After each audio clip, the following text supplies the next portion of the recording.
welcome back to the Intentional Parents Podcast. We're talking today about the myth of 18 summers, speaking life, talking about routine, looking inwards, not outwards, talking about comparison. And we want to have like a proper back to school episode. Now, I know this is coming out a little bit later August, and majority of you have either stepped right into school this week or just maybe last week, or are going to be stepping into school in the next few weeks. And so we thought, as family, as parents who are in this with you so often, we thought it would be great to have a conversation about what back to school routines and or ideas, things that end up helping us, things that we've done that have been really hard and not helpful, and things that we are trying to do, to be helpful. So that's where we're going today. Want to let everyone know we so appreciate if you've rated and subscribed to the podcast. Thank you. Wherever you listen to this, Spotify, Apple, any platform that you listen to it on, would you just rate, subscribe, and even leave a comment? It's huge. It is so helpful. And then YouTube, we have a whole growing YouTube audience. You can go watch the whole episode. A lot of people actually listen to the podcast on YouTube. You can watch it, but a lot of people, if you, I guess, have an account, you can just listen to it. So you can go over there. If you're over there, would you please follow us and give us a thumbs up? That's super helpful. And thank you for everyone that's done it. It really does help get the word out. So we're going to talk to back to school. Last thing though, before we get into this, because fall is coming, couple fun things coming. So we have some things cooking, the Intentional Motherhood Retreat. It's happening October 23rd through 25th, a couple weeks later than last year. Portland, Oregon, we're going to be there. A lot of people, or a handful of people, have at least reached out and been like, I don't know, is Portland crazy? Sure. Just like lots of parts of your town are crazy. And Portland has crazy parts for sure, but we're not in any of them. We're far away from any of the craziness. And so if you're like a husband who's listening to this going, I'm not sending my wife to Portland, I understand the heart. It's not everything the news said it was. No, it's not everything. No. That said, yes, Portland's still very weird, but no, the parts we're going to be in are very safe. The area is beautiful and it's going to be a great time, but that's happening. We can't wait. We have some surprises for everyone. But if you haven't gotten tickets, go to intentionalparents.org, click on the Motherhood Retreat, get tickets. And that's just a reminder because things are going quick. Are you excited about that? I'm so excited about it. I feel like it's about this time of the year that I like really start to think about it constantly. And I told you yesterday, I'm just getting so excited. Like I just can't wait to be in the room with all of those mothers and just to see again, like what the Spirit of God wants to do. And I know that like, that sounds very Christian. That sounds like a lot of people say that to try to get you to go to their event. But I mean, I couldn't mean it more. It's like, yes, the Spirit is like palpable in the room. I've said it before. It feels like revival, like to be in a room with moms with a shared vision, a shared mission, all in and just ready to let God speak to them is just unmatched for me. So I look forward to it so much. And I'm working on the content for it right now and just having so much fun studying and learning myself. And just can't wait. It's going to be a great time. And truly, there's a lot of ladies already coming. This is on track to be our biggest one so far, and we're really excited about that. Also, just another note is, if you didn't know, we launched a resource, Sowing a Hidden Seed. I wrote a prayer devotional, 31 days of prayer for your family. And essentially right now we're using that to raise awareness that Intentional is a nonprofit, and we partner with folks like you to help run this ministry. Although we have the opportunity to do these podcasts and you're able to listen to them for free, we want to keep it that way. We want to keep as many resources as possible free. But as a nonprofit, we need your help. And so I was talking to someone the other day and they're like, you need to tell people that you guys actually need them to partner with you to continue the work of the ministry. So I said, okay, I'll do it. So this is us telling you that. And if you want to know more, you can just go to our website or click the link in the show note. What we're doing right now is anyone that gives $25 a month or more gets this resource as a gift, as a thank you. And we're doing that right now to just, again, raise awareness. So if you want to give more than that or less than that, that's totally fine. But we're just trying to say, hey, we are making everyone aware that as this nonprofit continues to grow and God continues to use what we're doing, we want to let you know that we would love your help, need your help. We all have budgets and responsibilities and things we're trying to do and staff. And there's a wonderful crew of people that you never get to see that make all of this happen. And thank you, crew, for you know who you are. Our team's amazing. We're so honored to work with the people we do. But it just takes resources. And so if you're a person that this has just been a blessing, if you would pray about that and zero pressure, but we would love to just let you know that's a need. And we're going to continue to put out content consistently and as God's called us to. But check that out. And then for everybody asking, are we going to sell this eventually someday? Yes, we will sell this book in the next few months. There's going to be a moment where we do sell the resource. So if you're like, I really want to buy a handful of books, or I want to buy more than one, don't worry, we have that covered too. Mm-hmm. We're going to have that as an available option, but just want to make you aware, if you haven't given, it's a huge gift, a huge help to us. So the myth of 18 summers, let's start with that. This has been big on your heart lately, something that both has been big on your heart, but also agitated you a lot. Because I think there's this subtle lie going through culture right now about the myth of 18 summers. So why don't you, I think you did a great job of, even articulating before we were recording. So why don't you set us up? I think agitate is the right word, because to me, it needs a reframing because it doesn't paint the whole picture. I love reframing. Anybody listening who's on social media of any kind, so maybe those who are not on social media, this is not a thing, but for anybody who is, you have more than likely seen somebody post some sort of reel or post or something that we have 18 summers with our kids. Mm-hmm. And usually it's followed by a poetically said, basically, we have 18 summers with our kids, so let's make them count, get outside with your kids, have fun, And I love it in sentiment. I think it is a beautiful push to be thoughtful. Be thoughtful and enjoy time with our kids. So in that sense, it's good. But the bone I have to pick with it is that it only gives one side of the story, I guess you could say, and unintentionally puts a lot of pressure on each and every summer, a lot of pressure on the parent to make summer be this magical thing. And in turn, that puts pressure on the kids, it puts pressure on the family. And what happens when you have a summer that wasn't everything you planned for it to be? I mean, that was us this summer. We were really healthy all winter. And I just kept saying, man, this is like our healthiest winter. We've gotten almost nothing. You're referring to physically. Yes. And then this summer, our girls especially have been hit with every sort of like winter virus. They got influenza B in July. Just totally shocked the doctors with that one. Well, and then it shifted to pneumonia for sweet Sloan. Yeah. And Duke got mono, has mono currently.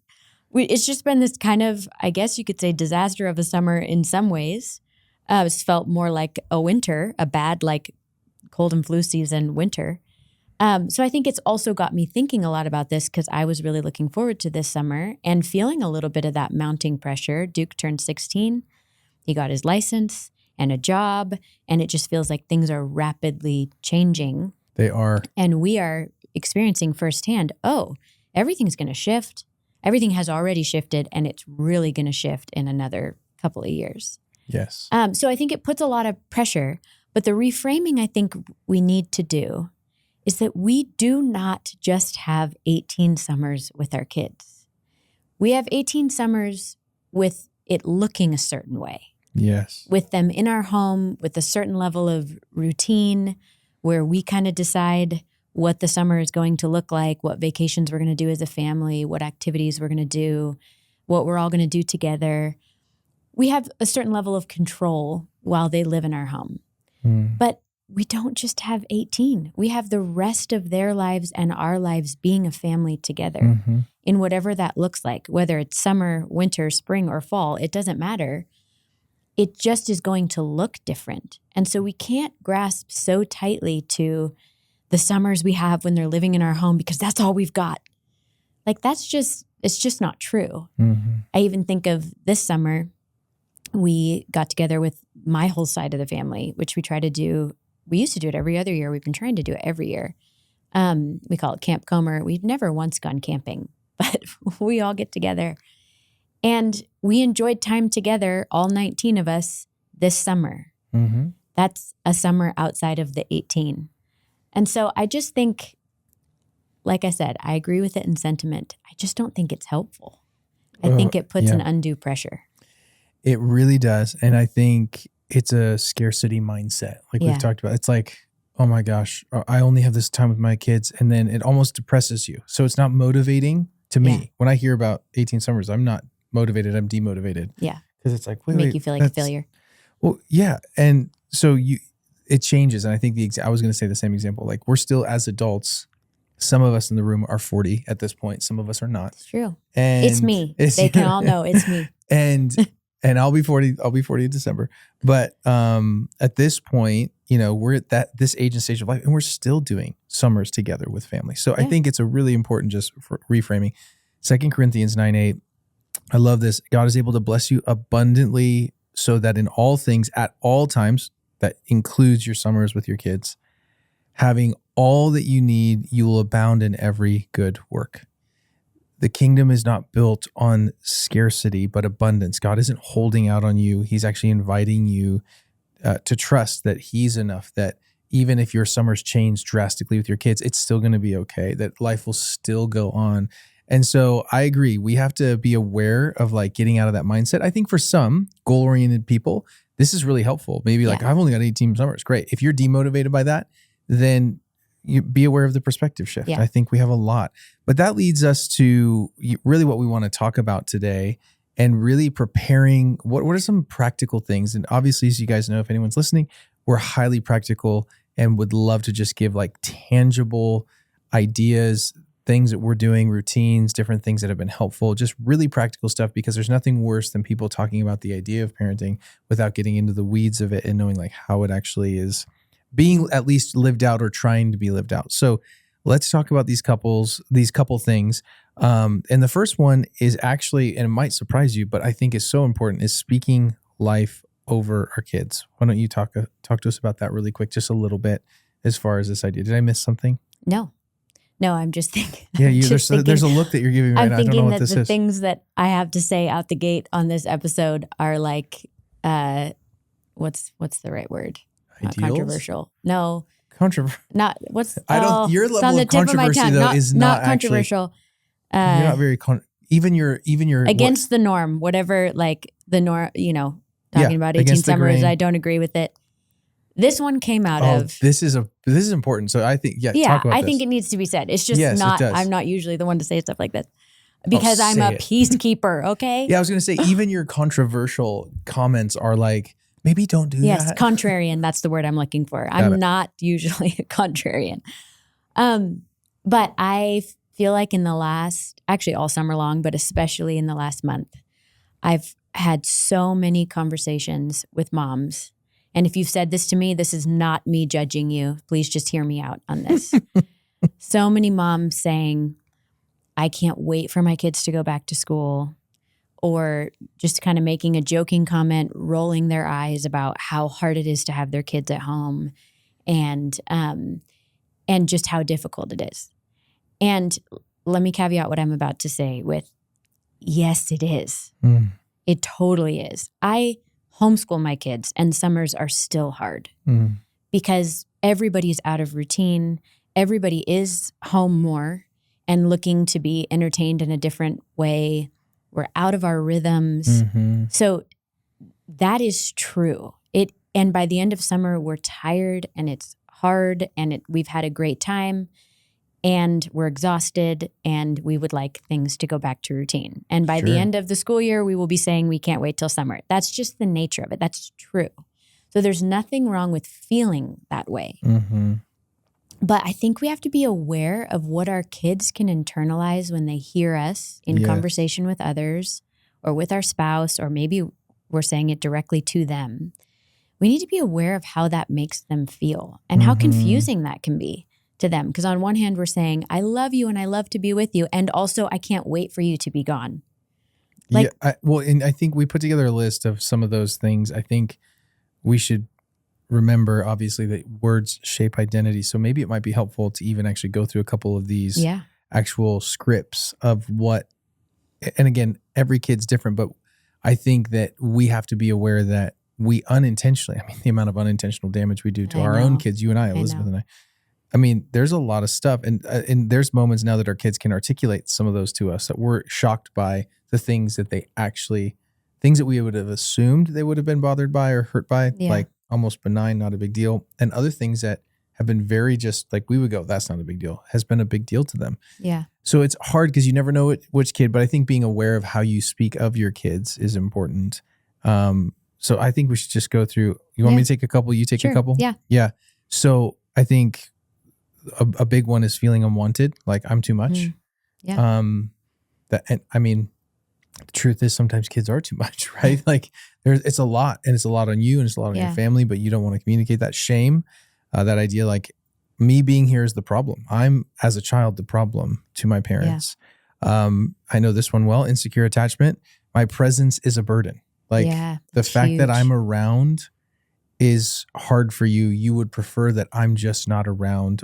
And again, these aren't things that you're saying to your kids. You would never say this to your kids. They're not even things you think or really believe. No, and again, but it's just what can be communicated. And each kid could feel a version of this or one of these things, right? Or, multiples.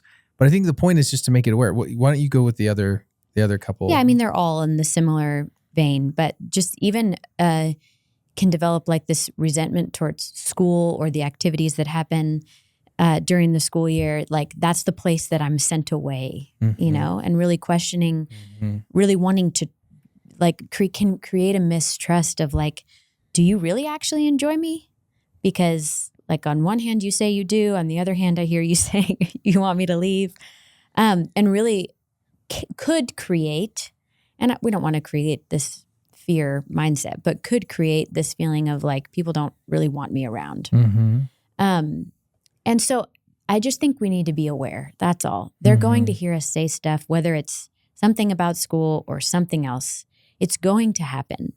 But I think just being aware of what we communicate to them when we are feeling just out of routine, feeling like we need that rhythm to come back in. I think there's different ways we can talk about it as a family, of really telling our kids, man, what a fun summer we've had.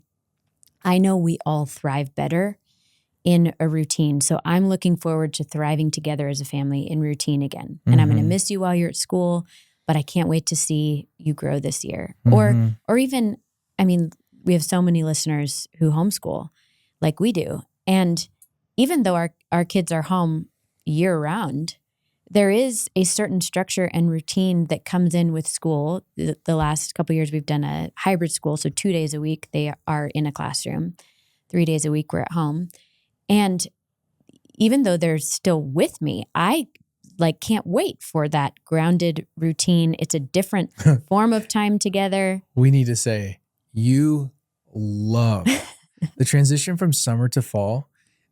I mean, there are a few people I know that become more excited. And because you live with a lot of chronic pain, there's very few moments where we get to always see the full joy or level of joy in your situation, in your life, because there's a lot of reasons why you don't always feel joy. Yeah.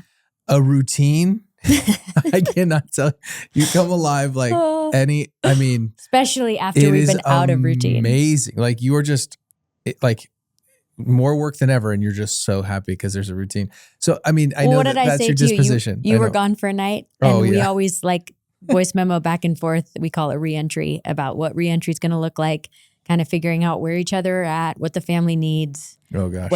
Because we've had so many times of like immediate tension when one of us reenters. Is hard. And we travel. So yeah, so he's gone one night, and I'm just voice memoing him like, hey, I'm fully aware that I'm like really on edge and I'm irritable and I'm totally afraid it's going to cause an immediate fight between the two of us.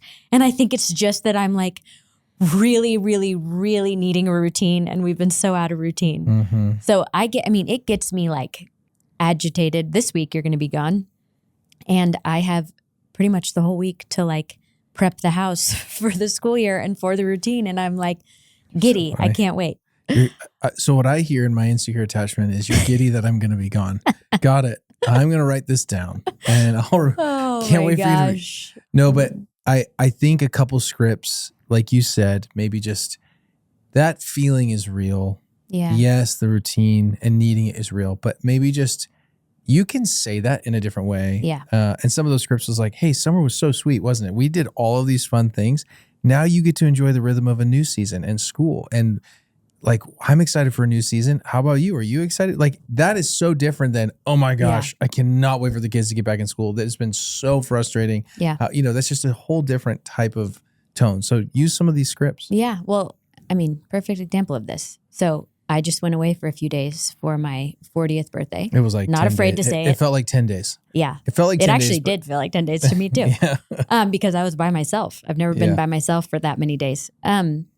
But Sloan, our 7-year-old, asked me the day before I left, because she knew that I was going, she said, why do you want to be away from us?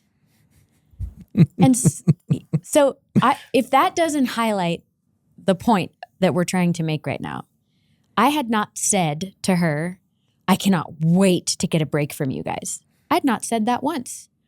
They knew that was my birthday present, was going away for a couple of days. And then one of the nights friends were coming to have a birthday celebration. And then I was just going to have a couple days alone. I didn't say even that I was really looking forward to it. She just had the question in her mind, why does mom want to be away from us?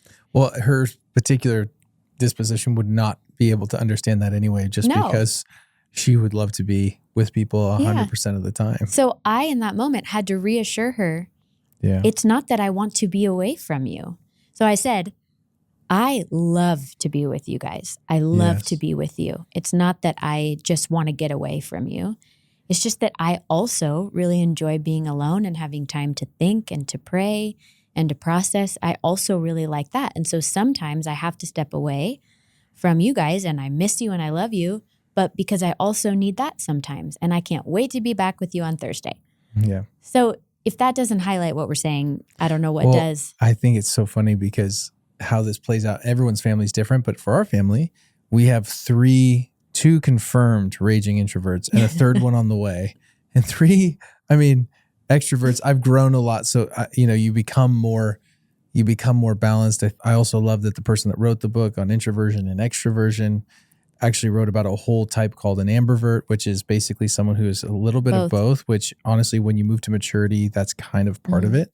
That's what Scarlett thinks she is, actually. Yeah, I agree. Yeah. I know that's totally me at this stage of life, where other stages I was definitely more almost exclusively extroverted. But that said, it's so funny how this plays out because we have a budding introvert on our hands. Birdie is literally trying to wake up, like force herself to wake up at 6 o'clock, even though she's tired, just so she can wake up before Sloan. And even not always before us, but just like have time to sit out on the porch and eat breakfast and sit with the dog and like just go through it. She does not want to be bothered. This has been such a thing that even with her behavioral therapist, we sat down and we made a plan. And the plan was in the agreement with the girls, with myself, with Sloan, with you and I, Elizabeth, was that nobody talks to her for the first 28 minutes. These were the... She got to pick the time. So I said, how about 30? She's like, no, 28. So for the first 28 minutes and no timer. So how do we know? Like, she doesn't like timers. So for the first 28 minutes of the day, we are not allowed to talk to her. But in many ways, we can obviously easily honor that. We're not the problem. Sloan really is. So she does not understand. Moment she sees her sister in the morning, she's just like, "Rrr." And she doesn't get mad with us. But there's very little. She just needs her time, her pace. Mm-hmm. It's just been really interesting to watch how that's happening. But I think the point really, speak life over your kids. That's the first practical thing. And I know, again, that might seem like I need more tangibles. I think that's a huge, huge tangible that will get a ton of your home and your heart and your disposition in order. So one scripture to wrap that up before we move to the next one that I think is just really good to keep in mind with this. Proverbs 12:18, the words of the reckless pierce like swords, but the tongue of the wise brings healing. Mm. And I feel like that word reckless almost implies that it's like this intentional lack of awareness. But I think sometimes we are just not thoughtful and therefore reckless with the things we say in front of our kids. But wisdom on our tongues brings healing. Mm. And so even just being aware, like, God, would you give me wisdom with the words that are said to my children and around my children? Mm. And would they be words that actually bring healing? And if you're listening to this and you're like, well, I've been saying those things. My kids have heard me say it.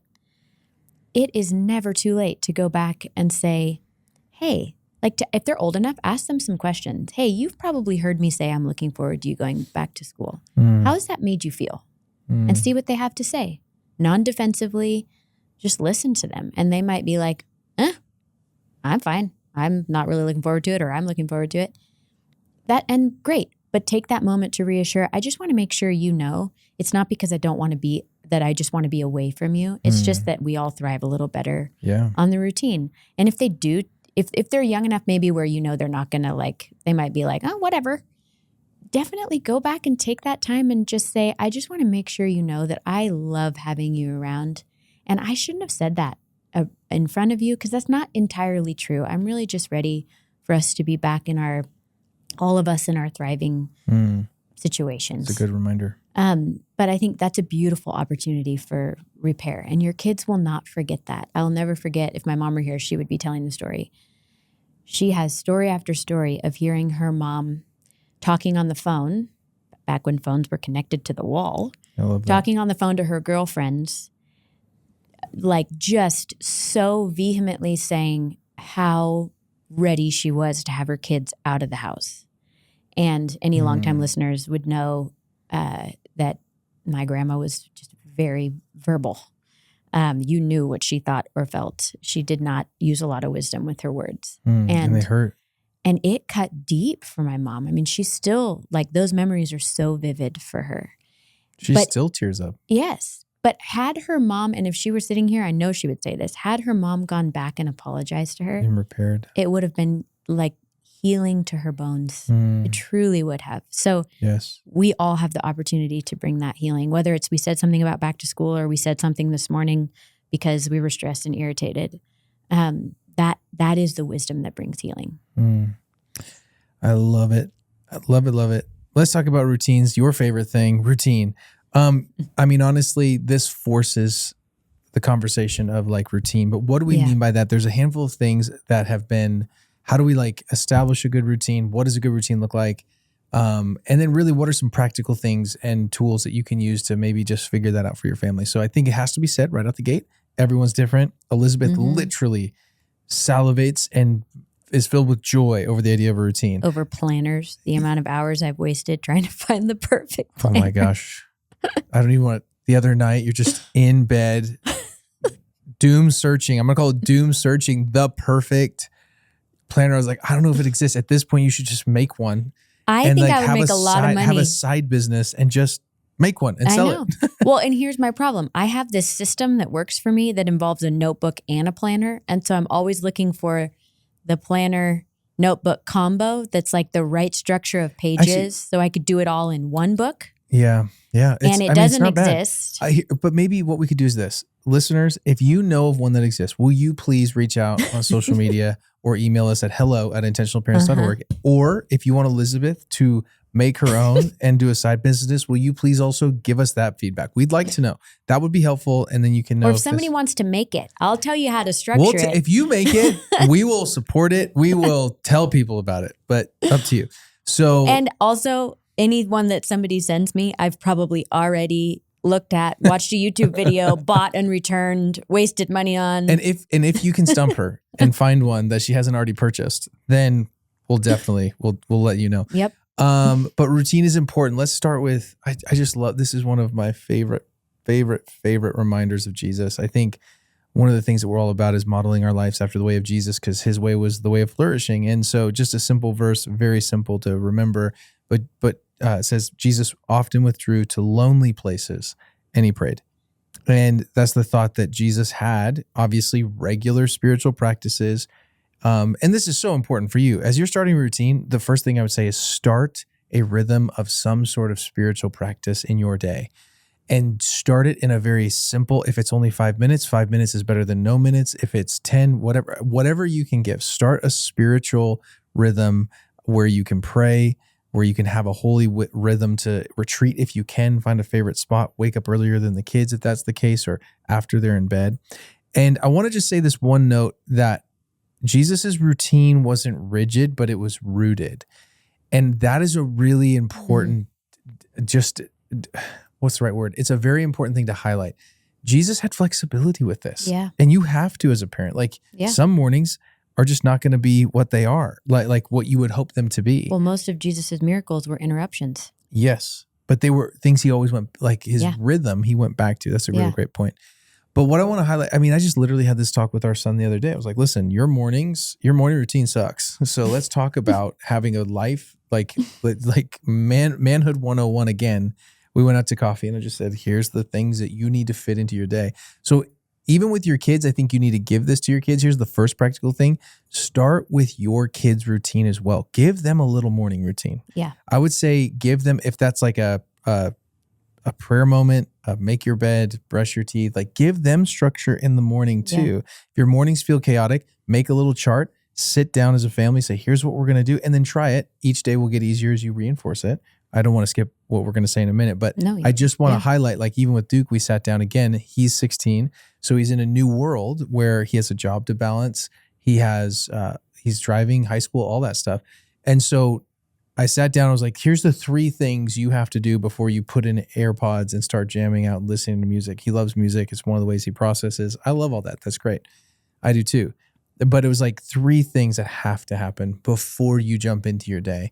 Every successful person has a morning routine that is of some sort, like consistent, and it's a thriving part of your life. So I told him, you can, if you don't want to read the scriptures as far as a physical Bible, that's okay. You can listen to it. So you can listen to a chapter of wherever you're at, a moment of prayer and, listening to scripture. That could be 5 minutes. He has to clean his room and he has to work out. Now, he doesn't have to work out every day, but that's a huge part of his own health. And then he feels so much better when he exercises. So it's like, hey, at least 3 to 4 days a week you're exercising. After that, you can do all the things you want.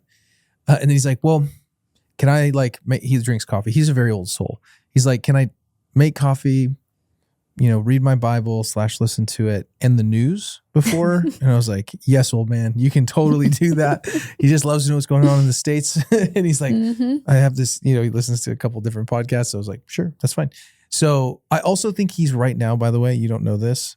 We have random phone searches at all times at our house, which is really fun. We'll talk about that in the technology episode soon.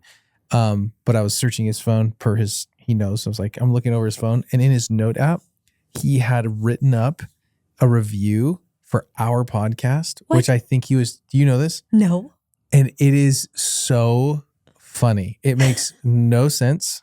And it is so funny. So I was like, now that he has access, because he recently got an iPhone, which we've locked down. We'll give you all sorts of stuff on that later.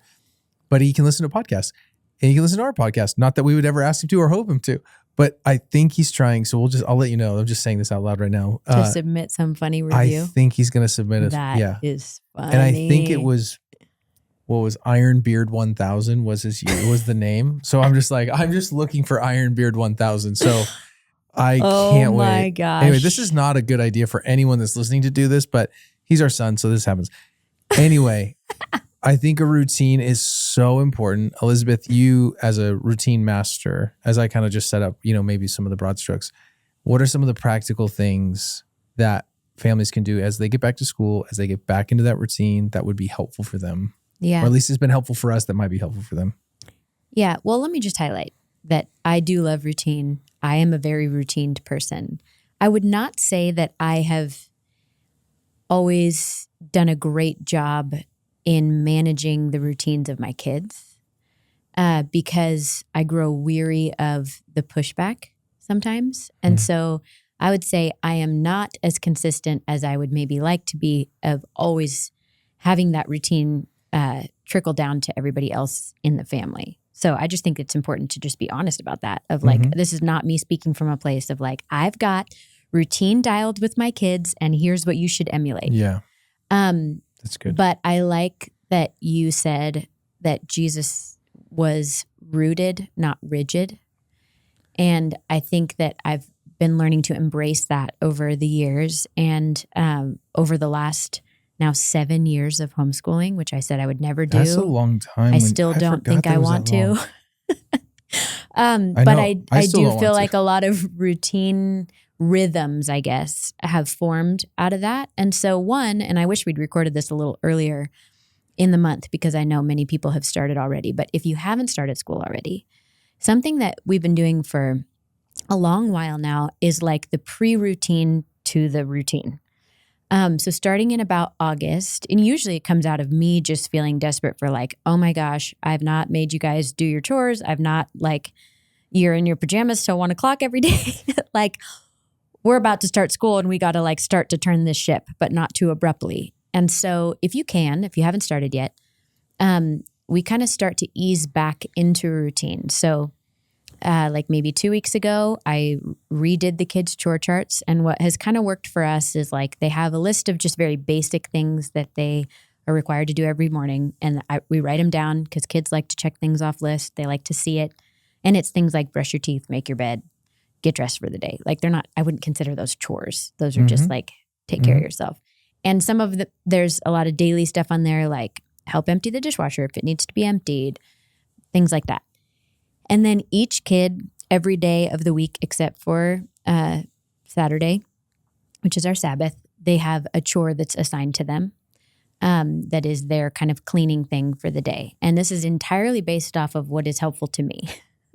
Like what is helpful in running the house and in cleaning the house, like what chores are truly helpful that they could be doing. And so to get real practical for the big kids, it's things like cleaning bathrooms, like they might clean the kids' bathroom one day or the downstairs bathroom one day. Duke mops the floor on Fridays before our Sabbath. So they have more of a significant, really helpful chore. And then the younger two, it's things like cleaning up the dog messes, weeding the yard, dusting the baseboards, like things that they're very capable of doing. So it's 1 per day. So if you get behind, they can catch up and do 2 in a day. And so a couple weeks ago, redid their chore charts and kind of their this is what's expected of you in the morning, talk to you about it. That's really important if you can both work together as a team of hey, we're going to reinforce this. And then just started talking to the kids about it. Hey, starting on Monday, we're going to get back to our kind of always routine. It's here's yours. I gave everybody a copy, put one up in the kitchen. And then you've done a great job actually of helping me actually enforce it and require that they do it. I didn't do much though, because all that happened is you put them out right before you left on your trip for your birthday. And they just liked looking at it. And I think they liked the structure. They really did. I think they looked at it. One morning, I woke up and Birdie was already awake for her, introversion time. And she said, Dad, what are baseboards? And I was like, they're right down there. Because that was a new one. No, and she said, good, I just dusted all of them. And I was like, she's like, that's what I figured. I was like, who are you? I didn't even ask you to do that. Now, I know, trust me, our kids are just like your kids where they will revolt against any sort of chore when they're not in the space to do it. But I do think what you're highlighting, even our kids are like your kids where, yes, they don't always love to work. But I think once you start the process of a routine and what's expected, routine's safe for kids. Yeah. They feel safe in routine. Really safe. I think a lot of people do. And I think there's that idea that it helps you feel comfortable. It's what's predictable, especially in kids' world. They like things that they can expect and control to an extent, right? So I think that actually reinforces that. Contributing. Even if they can't articulate that, they feel like they're contributing. And for us, because I know this is people's question a lot of times, and this is just us. This is not, you can do it totally differently. I don't think there's a right or wrong way to do this.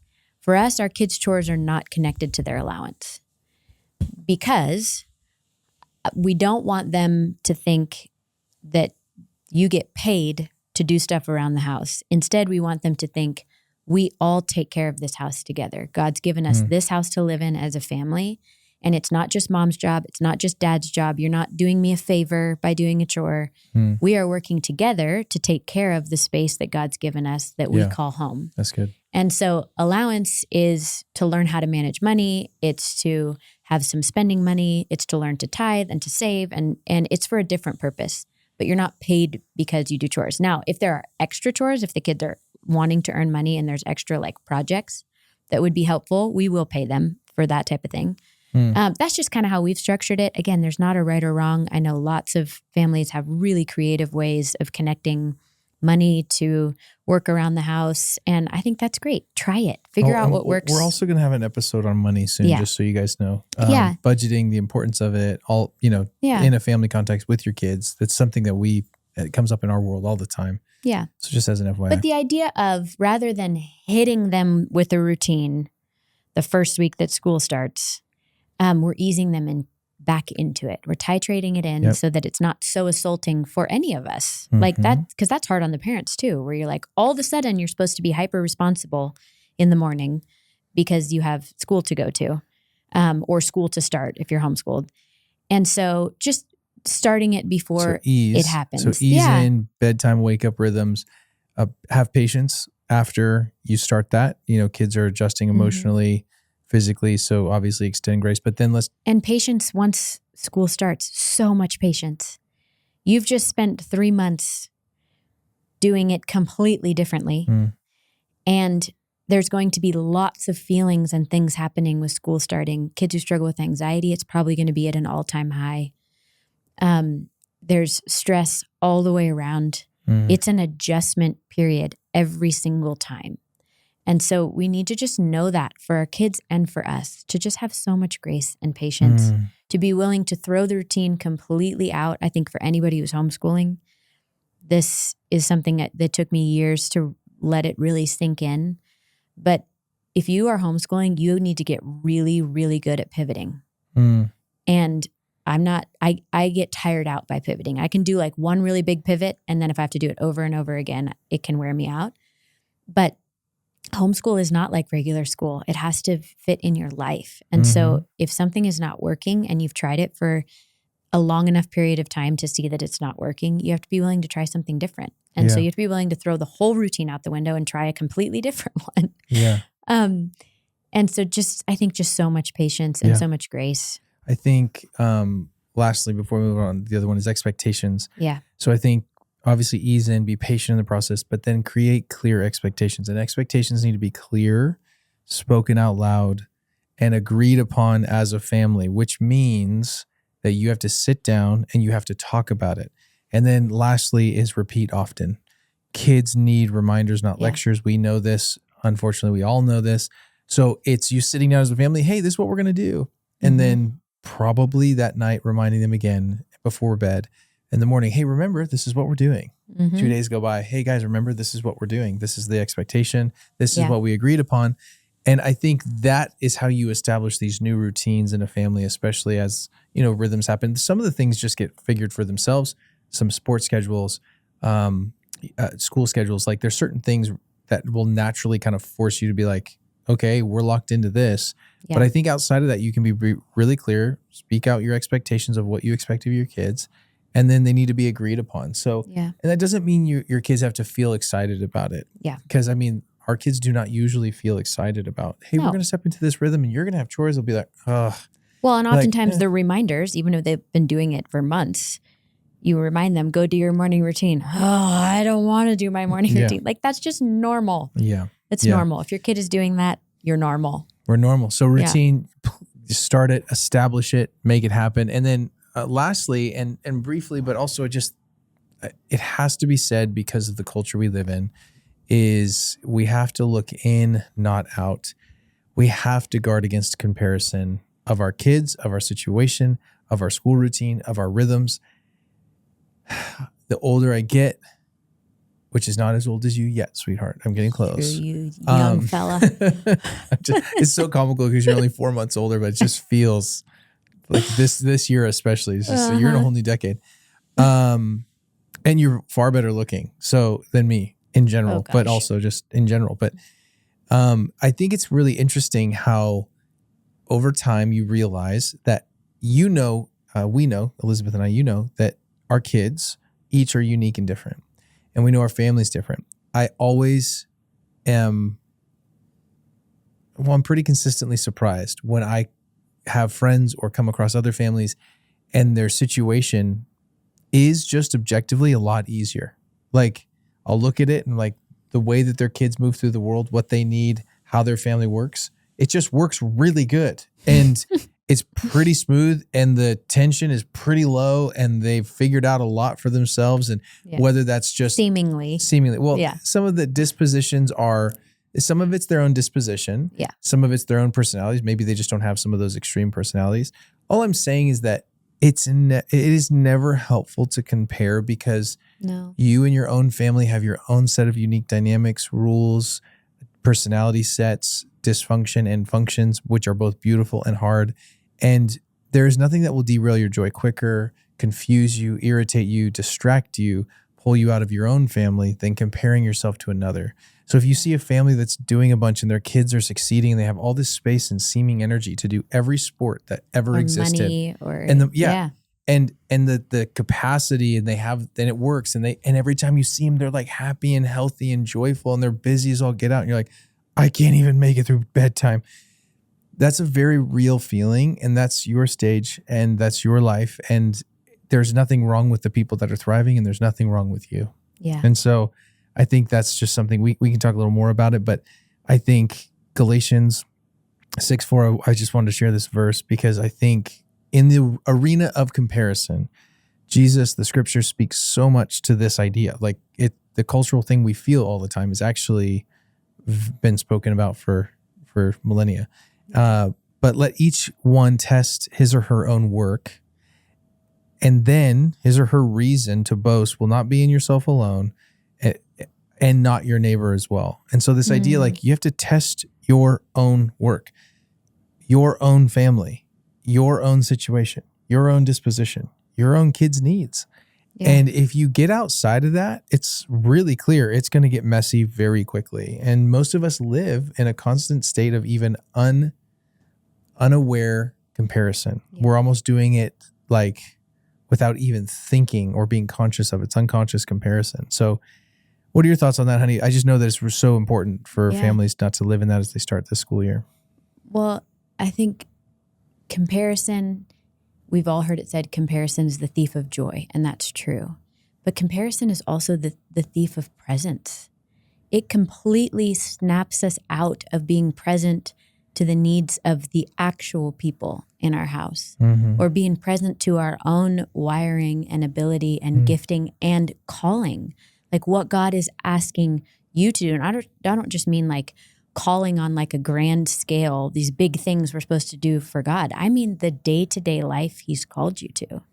And so if we are, and we will be looking to outside sources, we're human. We live in a world that is what we see all the time. We can see everybody and compare ourselves to everybody all day long, not just when we're with people.